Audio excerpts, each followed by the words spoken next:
what are some of the things that you have to have in order to be successful? What are elements within your business that if you have these things, you've got a really good shot at deploying IBP well? Well, there are three things that are really important to start addressing early, Pete. And if you don't address these things early, then you might think that you're not ready to take advantage of IBP. But these are things that every business can start implementing immediately. First is getting buy-in and support. And a lot of reasons why S&OP doesn't operate, it doesn't work for some businesses because it's hard to get buy-in support all the way to the top, whether it be the owner, the CEO. Very often those guys are sales and marketing people. They're not necessarily supply chain or engineering types, so they don't think with that same kind of structure. So getting buy-in and support, not just at that top, but then through every single leader within the business is extremely important. The second is building the foundations and capabilities for the process. And so some are easier and more intuitive, like S&OP. Well, we have to have some kind of demand plan. And even that's pretty difficult for most organizations.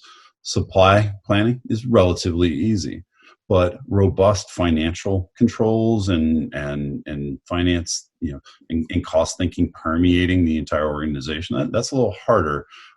Being able to wrestle the front end of your innovation and growth strategies, that's also difficult. And getting the executive team to work together is a challenge. And then lastly, there are a lot of habits and cultural changes that need to occur. And in some cases, you've got to build new skill sets.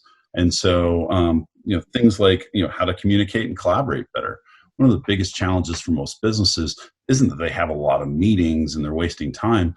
It's the fact that their teams can't collaborate across lines very well. And so there's a lot of inefficiency because we're working in silos and we're not working together.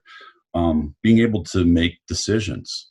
You would think that most businesses and most leaders are really good at making decisions, but IBP kind of exposes the fact that we're not very good at that. We're not very good at understanding how do we make critical decisions about our businesses with limited information and projecting and modeling what might happen in the future.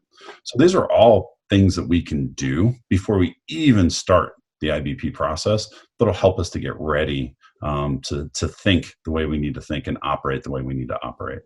And the list you just provided these are attributes of any business, really. If you don't have those elements in place, whether you go into a direction where you want full maturity of an integrated business planning process, you ought to have better collaboration. You ought to have pretty good supply planning and demand planning. I mean, you ought to have a sense of alignment and ownership from the senior leadership team. So on whatever your main initiatives are. So what I like is, as you've described these things, whether it's towards IBP or not, it's good business. These are all things, Pete, you're exactly right. These are all things that any business needs. Now, they may put an emphasis on one area over another because of the nature of their business or their industry or the consumers and markets that they're servicing. But at the end, they still need to operate with the same kind of disciplines. And these are practices and principles that can be applied in any area by any team in any business. Mm-hmm.